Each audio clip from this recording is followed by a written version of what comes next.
मैं कवि चित्र प्रभात त्रिशरण स्वतंत्रता दिवस पर क्रांतिकारी अभिनंदन। सत्यमेव जयते। जय संविधान, जय भारत। नमस्कार। सुनिए धम्मनाद चैनल की ऐतिहासिक पुकार।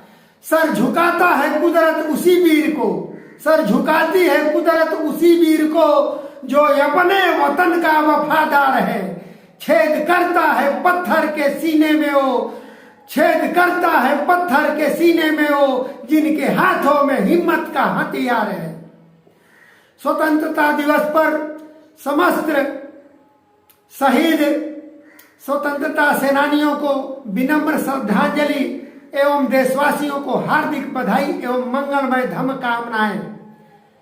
आप धम्मनाद चैनल देख रहे हैं, उसे सब्सक्राइब कर लें।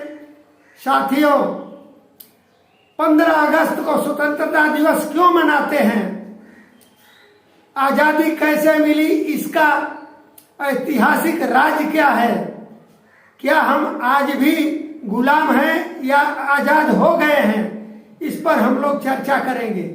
देश में क्या लागू हो जाने से हम पूर्ण आजाद कहलाएंगे, बाबा साहब ने आजादी का मतलब क्या बतलाया था, उसके बारे में हम लोग चर्चा करेंगे। उस समय सभी लोग एक लड़ाई लड़ रहे थे, तो बाबा साहब 2 लड़ाइयां लड़ रहे थे। वह कौन कौन सी लड़ाई थी, इस पर हम चर्चा करेंगे। साथियों, 15 अगस्त प्रतिवर्ष भारत के स्वतंत्रता दिवस के रूप में मनाया जाता है। इस दिन को भारत के इतिहास में स्वर्ण अक्षरों में अंकित किया गया है। प्रधानमंत्री लाल किले की प्राचीर से तिरंगा झंडा फहराते हैं और सेना द्वारा परेड मार्च तथा शक्ति प्रदर्शन किया जाता है। करता हूं नमन उन वीरों को, सर्वस्व जो देश के नाम किए, त्याग तपस्या बलिदानों से आजादी हमारे नाम किए। 15 अगस्त 1947 का दिन सबसे महत्वपूर्ण और स्वर्णिम दिन था, क्योंकि इसी दिन हमें ब्रिटिश सरकार की सैकड़ों वर्षों की हुकूमत और गुलामी से मुक्ति मिली थी। साथियों, इस दिन देश भर में जगह जगह भारत का प्यारा तिरंगा सम्राट अशोक महान के सिद्धांतों को, तथागत बुद्ध के धम्म संदेशों को अपने धम्म चक्र में समेटे हुए बड़ी शान से मस्तक ऊंचा किए हुए स्वतंत्र आसमान में लहराता है और पहले लहराता है और देश के आजादी का अमर संदेश सुनाता है। राष्ट्र प्रेमियों, साथियों, 1947 से पहले उन दो वर्षों में उनकी अवधि में भारतीयों को अंग्रेजों द्वारा अंतहीन पीड़ाओं को झेलना पड़ा था। ब्रिटिश शासन और शासकों ने नस्लीय भेदभाव, राजनीतिक और सामाजिक उत्पीड़न, विद्रोह करने वाली भीड़ की मौत को घाट उतार दिया था। कड़े संघर्षों और बलिदानों और निरंतर कठिनाइयों के बाद हमारे स्वतंत्रता सेनानियों ने अंग्रेजों की दोषपूर्ण शासन व्यवस्था को हमेशा के लिए उखाड़ फेंका था। स्वतंत्रता दिवस के अवसर पर भारतीयों के बीच देशभक्ति कायम रखने के लिए, राष्ट्र भक्ति जगाने के लिए तरह तरह के देश भर में बड़े पैमाने पर कार्यक्रम किए जाते हैं। साथियों, बाबा साहब भीमराव अंबेडकर ने 15 अगस्त स्वतंत्रता दिवस पर अपने भाषण में कहा था कि मैं स्वतंत्र उसे कहता हूं जो अपनी अंतरात्मा को जागृत रखते हुए अपने अधिकारों, जिम्मेदारियों और कर्तव्यों को समझता है। साथियों, मन की आजादी ही असली आजादी होती है। एक व्यक्ति जिसका मन आजाद नहीं है, भले ही वह जंजीरों में नहीं है, लेकिन वह गुलाम ही है, आजाद नहीं है। एक भले ही जेल में न हो, लेकिन वह कैदी है, आजाद नहीं। और उसके अस्तित्व का यही सबूत है। और जो व्यक्ति परिस्थितियों का गुलाम नहीं है और उन्हें अपने पक्ष में बदलने के लिए हमेशा तैयार और प्रयासरत रहता है, मैं उसे आजाद कहता हूं। जो व्यक्ति रीति रिवाजों, कुसंस्कारों, रूढ़िवादी परंपराओं का गुलाम नहीं है, जिसकी तर्क की लौ अभी तक बुझी नहीं है, मैं उसे स्वतंत्र व्यक्ति कहता हूं। साथियों, स्वतंत्रता निसंदेह खुशी की बात है, परंतु हमें यह नहीं भूलना चाहिए कि इस स्वतंत्रता ने हम पर बड़ी जिम्मेदारियां भी डाल दी है कि इस स्वतंत्रता के साथ हमने किसी भी गलती के लिए अंग्रेजों को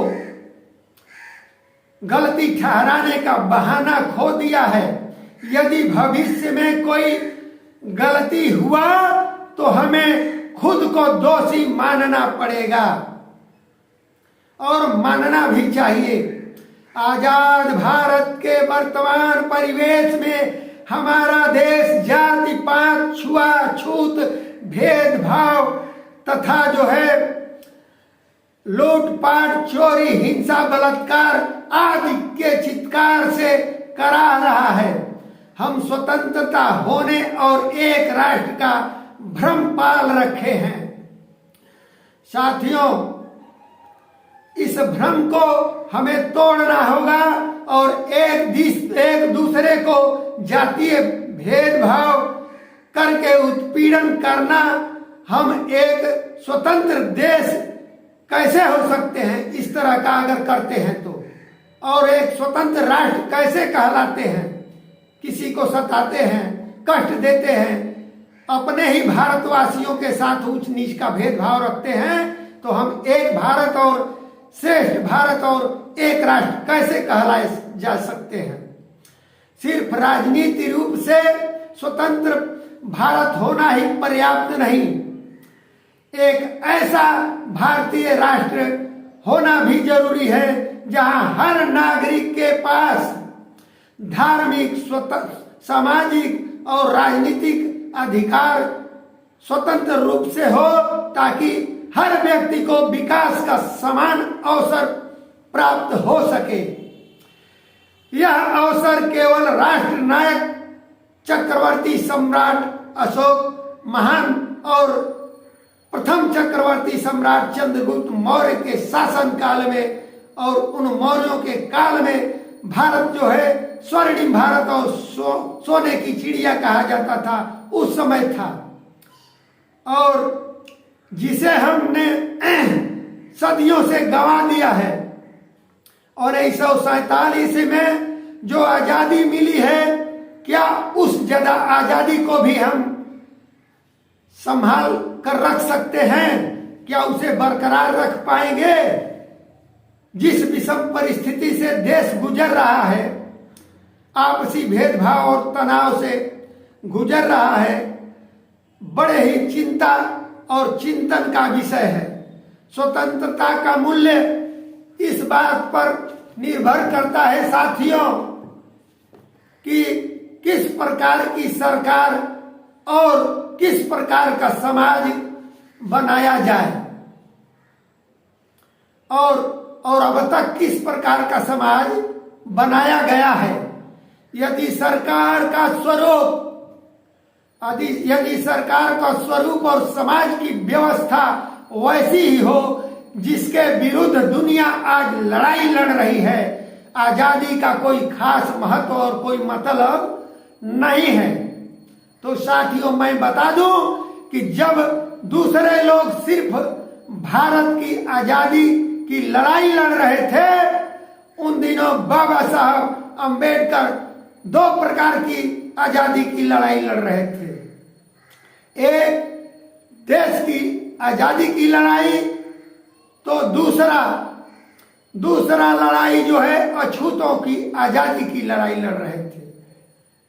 साथियों, वास्तव में सही मायने में बाबा साहब भारत के सच्चे सपूत माने जाएंगे।